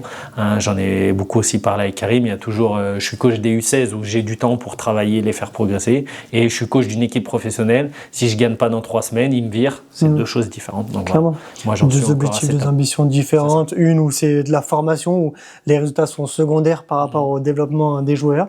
Et une où, au contraire, c'est compétition. Exactement, et ça va être la priorité, on va être jugé par rapport à ces résultats. Clairement. C'est quoi que tu as découvert du coup le plus? Est-ce que c'est comme tu dis, c'est les procédés? Est-ce que tu avais déjà notion de ces procédés, jeux d'exercice, situation? Tu connaissais un peu tout ça ou c'était flou? C'était flou parce que oui, on sait ce que c'est un jeu, mais pour nous, le coach quand il dit on va faire un jeu, on connaît pas les termes exacts de ce qui est appelé un jeu dans les attentes de la Fédé. Pareil, une situation, etc. Dans l'ordre aussi des procédés, les méthodes pédagogiques que tu dois employer. Moi, j'ai des coachs qui étaient très directifs. Voilà, c'est plus des méthodes que tu emploies maintenant. Donc j'ai appris, j'ai découvert.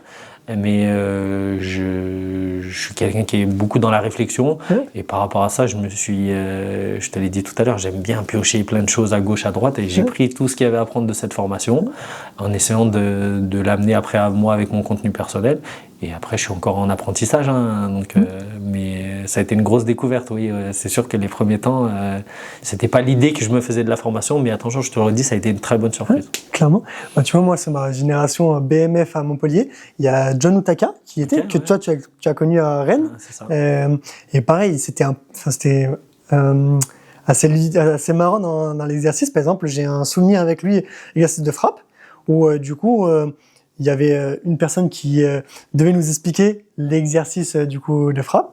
Et John, du coup, lui, il prend le ballon, il cherche pas à comprendre, il te met but sur but, et il régale par rapport à ça. Mais après, quand on inversait la position, des fois, c'était totalement différent. Le fait de devoir expliquer comment toi, tu es capable de faire quelque chose versus arriver à le transmettre à un joueur autre. Et là-dessus, il y avait des échanges qui étaient assez marrants et c'était très intéressant de voir cet exercice-là. D'arriver à verbaliser des fois ce qu'on est capable de faire ou ce qu'on a emmagasiné sans même le savoir, appris sans même savoir.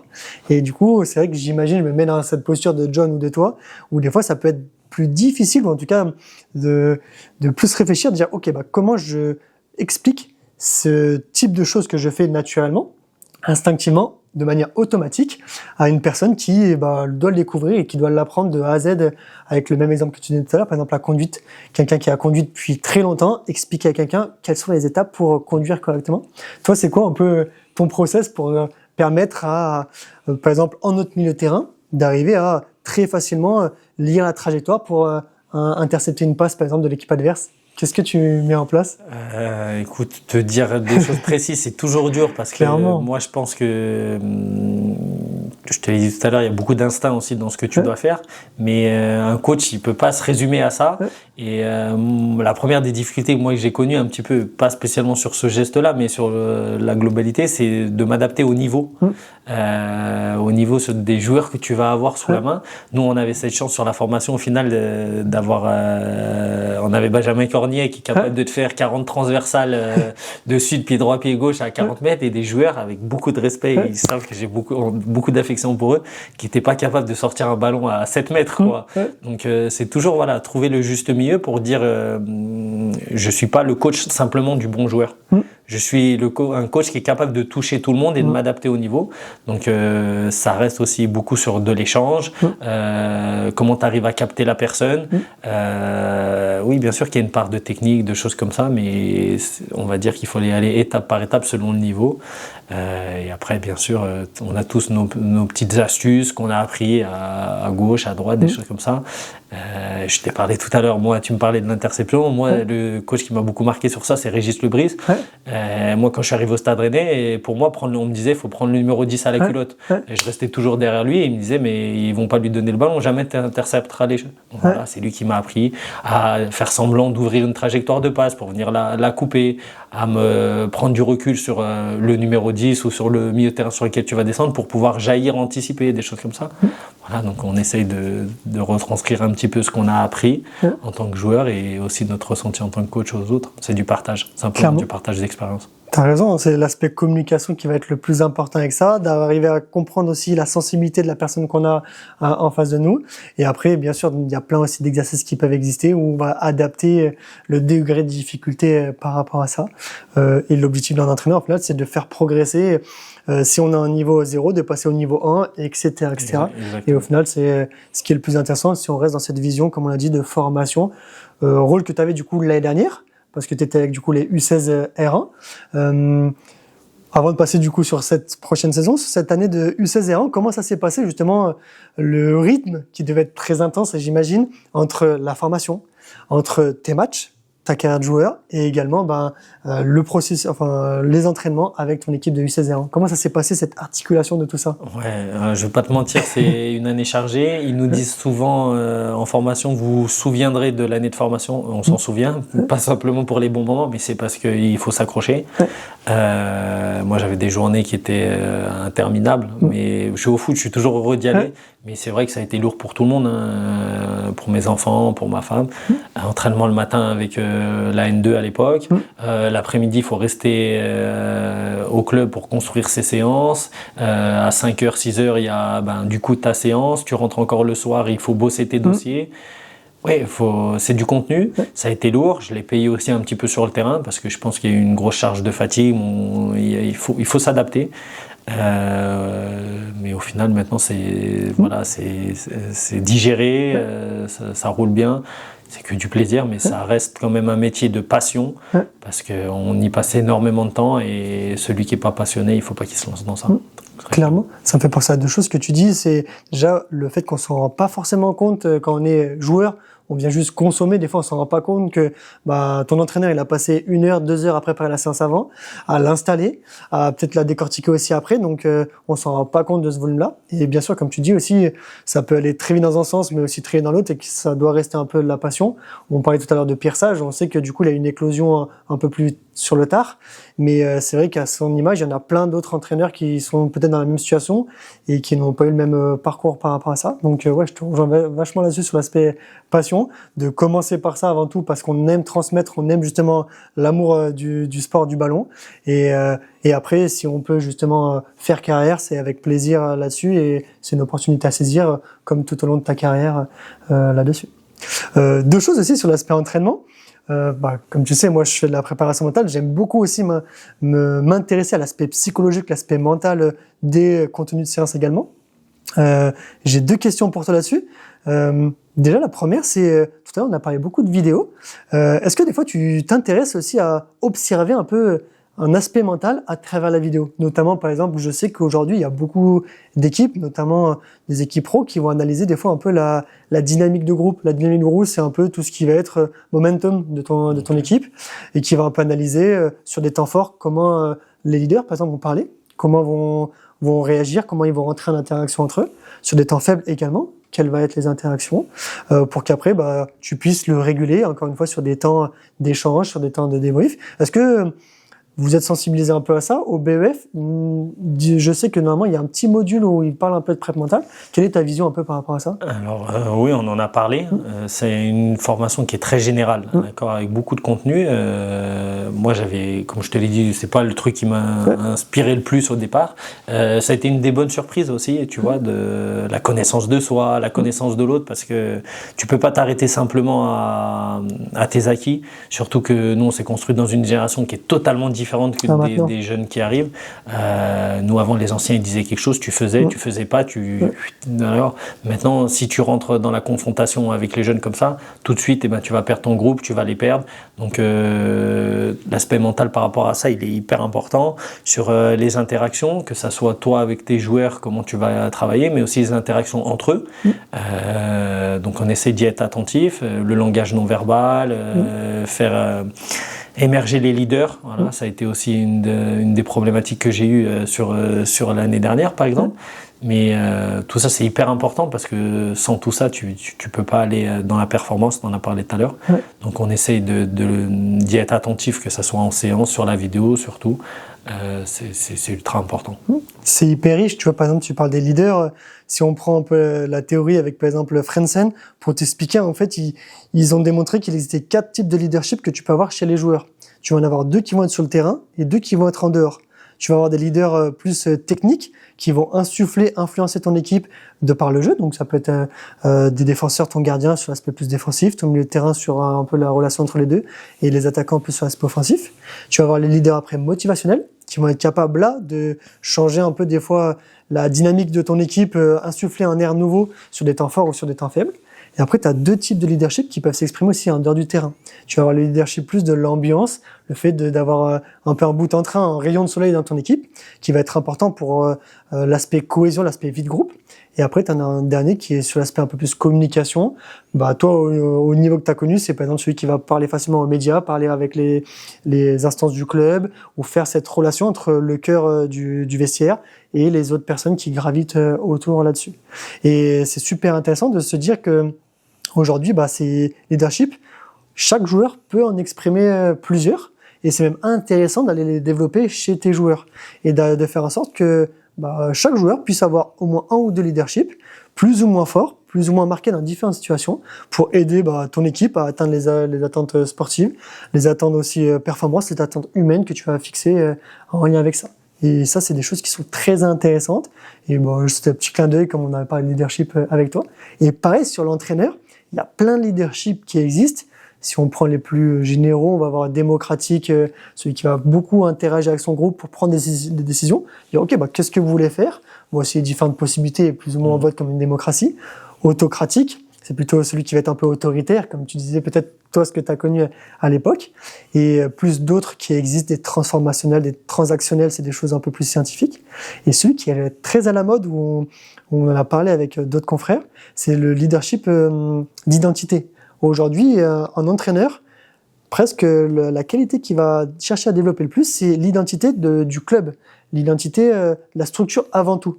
On le voit en plus ce qui s'est passé très récemment avec De Zerbi à Marseille, où en fait aujourd'hui, on attend d'un entraîneur qu'il mette en place l'institution et qu'il développe cet aspect institution encore plus fort qu'avant. On voit aussi Enrique avec le PSG, où il fait des choix très forts cet été, avec Donnarumma qui on ne sait pas exactement, mais qui est potentiellement remplacé par Chevalier, et plein d'autres entraîneurs qui font en sorte d'arriver vraiment à mettre l'équipe, le club, avant l'équipe et avant l'individu de chaque joueur. C'est des choses qui sont en train d'être étudiées et qui sont très intéressantes à voir comme chose là-dessus. Moi, c'est une petite parenthèse Non, mais que je trouvais très intéressante. tu fais bien. Je te dis, nous, on l'a évoqué rapidement en formation, tout ce qui est lié au mental, la connaissance de soi, tous les tests qui peuvent t'aider à te mieux te connaître, à mieux connaître ton groupe. Et aujourd'hui, c'est aussi le rôle d'un coach, et c'est de savoir comment interagir avec ses joueurs, comment pouvoir toucher, parce que tu peux pas avoir un discours qui est uniforme et dire qu'il va toucher de la même manière tes 22, 25 aux joueurs. Voilà, et ça en lien aussi avec tes valeurs, tu en as parlé, c'est des choses que je dis beaucoup à mes joueurs, c'est des choses que j'ai apprises aussi, c'est le club au-dessus de l'équipe et l'équipe au-dessus de l'individu. Nous, il nous donnait beaucoup cette phrase à l'époque, c'était Vasseur qui nous disait toujours le club reste, les joueurs passent. C'est vrai. Voilà, et c'est des choses en tout cas que j'essaye de transmettre et qui, moi, m'ont impacté dans ma carrière, même si à un moment j'aurais pu être identifié à un club comme Bourg-en-Bresse, me sentir limite faisant partie de l'institution. On se rend compte que c'est vraiment une vérité qui est valable de partout, c'est que l'institution restera toujours plus fort que l'individu, et l'individu n'est que temporaire dans les clubs de foot. Voilà. Et du coup, c'est à l'entraîneur d'arriver à apporter sa pierre à l'édifice, et pareil pour les joueurs, d'apporter sa pierre à l'édifice par rapport à ça. Et du coup, ça c'était avec les U16 R1. Là, cette année, du coup, tu as la chance de pouvoir du coup être entraîneur de l'équipe réserve.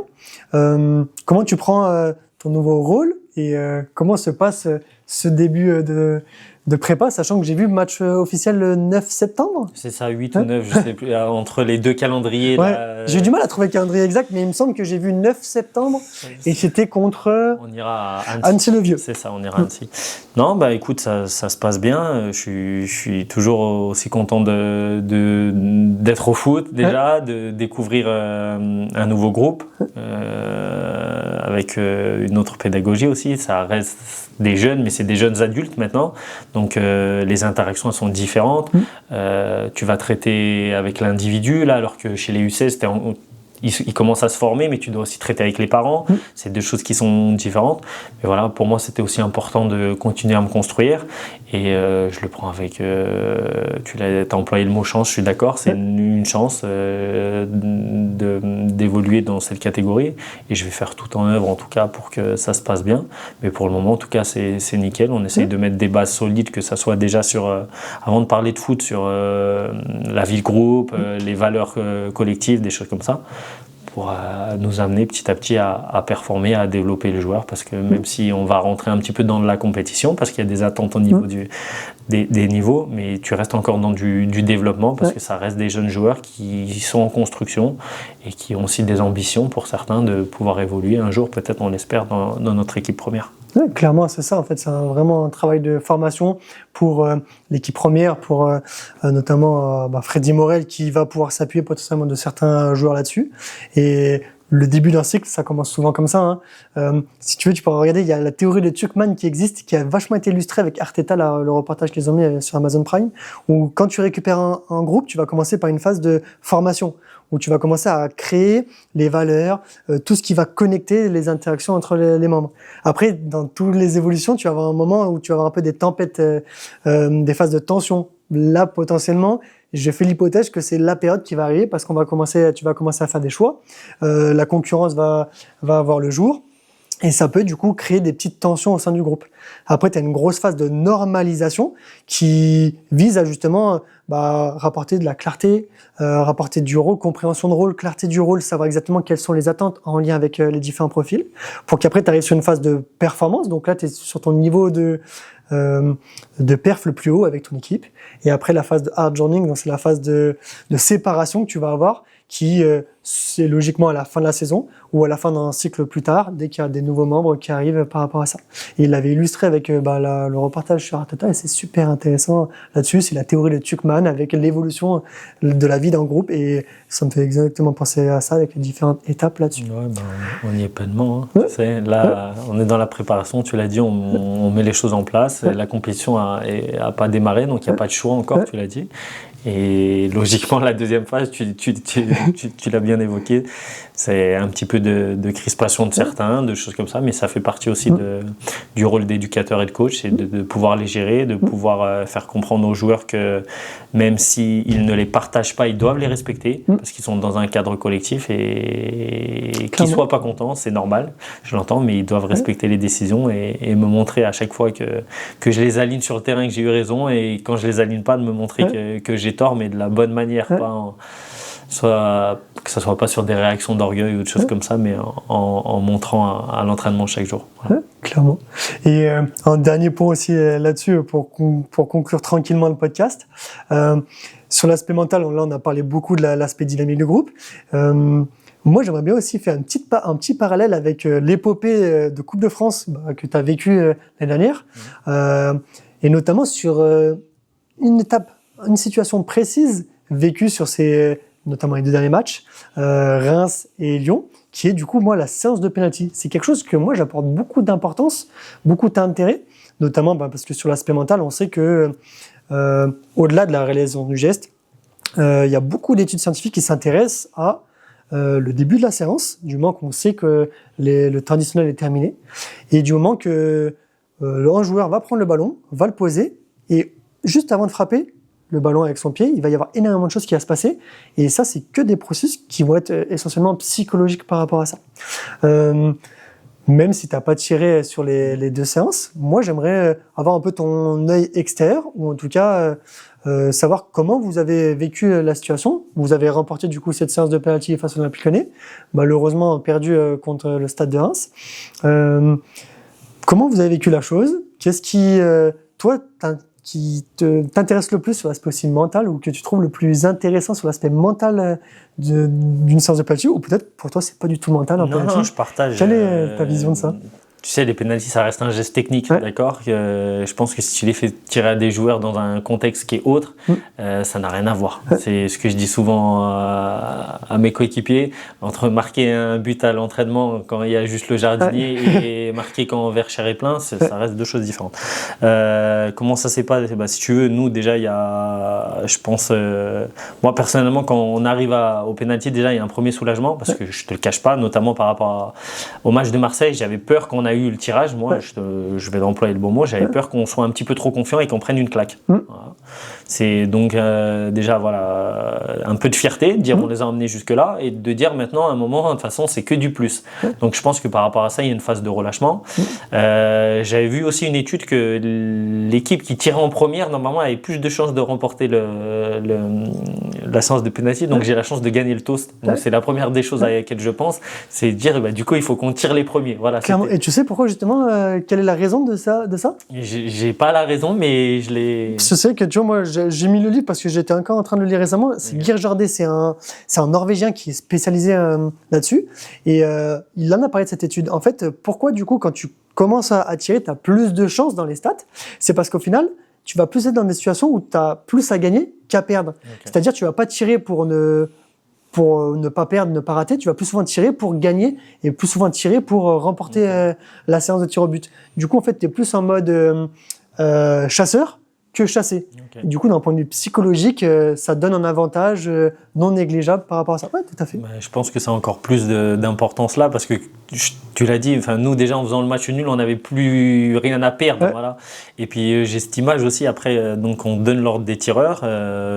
Qui étaient préparés, ça du coup, c'est globalement les mêmes, avec Tchela qui commence en premier. Tu savais jamais trop en fonction de ceux qui étaient rentrés, pas rentrés. Tu as des tireurs qui étaient, s'ils sont sur le terrain, tu savais que Tchela allait tirer, tu savais que si Mehdi était sur le terrain ou Sofiane était sur le terrain, ils allaient tirer. Souvent, tu fais tirer, on va dire, sur tes extrêmes, tes 2 valeurs sûres. Nous, c'était Tchela et Sofiane de mémoire.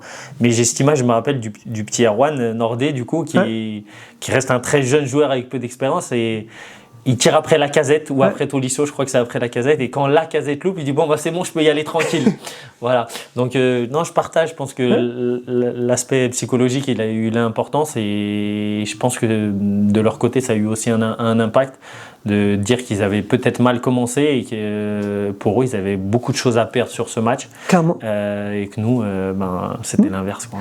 Déjà, de se faire amener comme ça en penalty, eux, ça leur rajoute encore plus de pression, comme tu l'as dit. Et tu vois, ce que tu as dit qui est très juste, c'est qu'en fait, la séance de penalty, elle commence déjà avant même que le premier tireur s'est lancé. Et notamment, c'est dans son livre, il en parle énormément de ça, où aujourd'hui, on a plein d'angles de caméra, et de plus en plus, on a des angles de caméra sur les entraîneurs qui annoncent les tireurs. Et en fait, ils se rendent compte que plus l'entraîneur va parler le moins de temps possible, plus il augmente encore ses chances à son équipe de gagner. Autrement dit, si en amont, il sait déjà les quelques tireurs qui vont être, il a juste à désigner un peu l'ordre ou à récolter quelques feedbacks, de se libérer de ça, ça va permettre justement à son équipe d'être encore plus focus, d'avoir du temps pour eux et d'être encore plus serein pour l'atteinte des performances.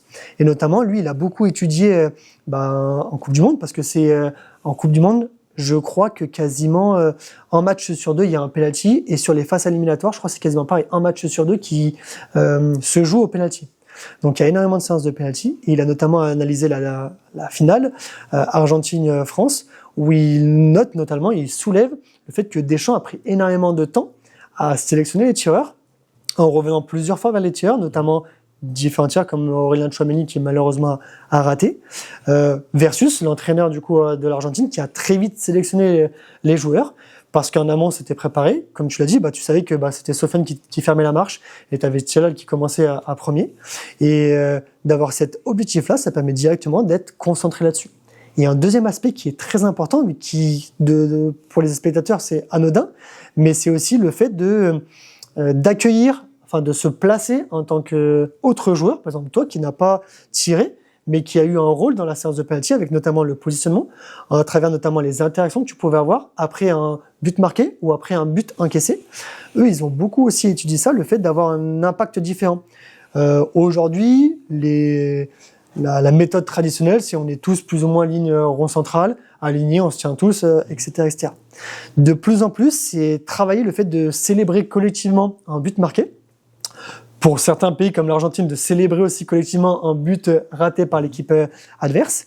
Et notamment aussi beaucoup par les Anglais, le fait de travailler sur le fait de faire revenir un joueur qui vient de rater un penalty.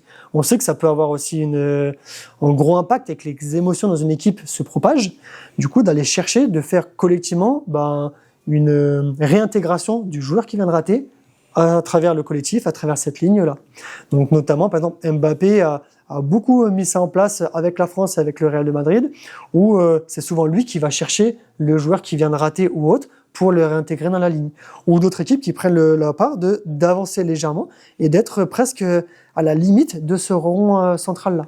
Ou même des fois d'être placé légèrement en décalage, presque proche du banc de touche, et d'avoir différentes actions de cette manière-là. Okay.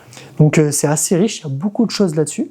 Et bien sûr que c'est un aspect technique, mais qui est beaucoup impacté par l'aspect psychologique en lien avec ça. Là, on a beaucoup parlé des joueurs, mais aussi des gardiens, ou la connaissance des joueurs, la connaissance des tireurs adverses, où notamment le gardien de Bourgoin en avait beaucoup parlé, il avait fait un gros travail avec l'entraîneur des gardiens là-dessus, et c'est des choses qui sont très importantes, et on l'a vu avec le nouveau formule de Coupe de France, où de plus en plus il y aura des séances de penalty. On le voit aussi au niveau international, où c'est quelque chose qui prend de la place, où on le sait aussi qu'un match, des fois, ça se joue souvent de un but d'écart, et un penalty, ça peut vraiment te permettre de gagner, de revenir ou non par rapport à ça. Donc moi, c'est quelque chose, je mets beaucoup d'importance, et c'est assez riche, et il y a plein de choses cool vraiment à dire là-dessus. Jimmy, déjà, merci pour le temps d'échange. Moi, je prends énormément de plaisir, je trouve ça vraiment hyper intéressant, tout ce qu'on échange. Je suis sûr que ça intéresse aussi tous ceux qui écoutent le podcast en ce moment, et j'aime bien terminer mon podcast avec une question. La question que je pose à tout le monde, c'est le nom du podcast s'appelle La Mentale, et j'aimerais savoir, pour toi, c'est quoi avoir la mentale? En tant que joueur, en tant qu'entraîneur, pour toi, c'est quoi avoir la mentale? Pour moi, si je dois le résumer une chose, ça va se résumer à avoir de l'abnégation, de dire à un moment comment on est en capacité d'affronter les choses dans sa vie, que ce soit sur le sport ou dans sa vie en général. Parce une histoire, un match ou une carrière, c'est jamais linéaire, et il y a toujours des événements qui vont être positifs ou négatifs. Et c'est surtout comment on va rebondir de ces événements. Voilà, donc je dirais, pour moi, la mentale, c'est avoir l'abnégation en vouloir, comme on dit. Voilà. Et merci, on garde cette définition bien en tête. Et j'espère que du coup, vous avez appris un maximum de tips, un maximum d'astuces, un maximum de ton expérience là-dessus et de ta vision maintenant en tant qu'entraîneur et joueur. Et on souhaite à tout le monde du coup une excellente fin de journée. On leur dit à la prochaine pour un prochain épisode du podcast La Mentale. Merci à tous et bonne fin de journée.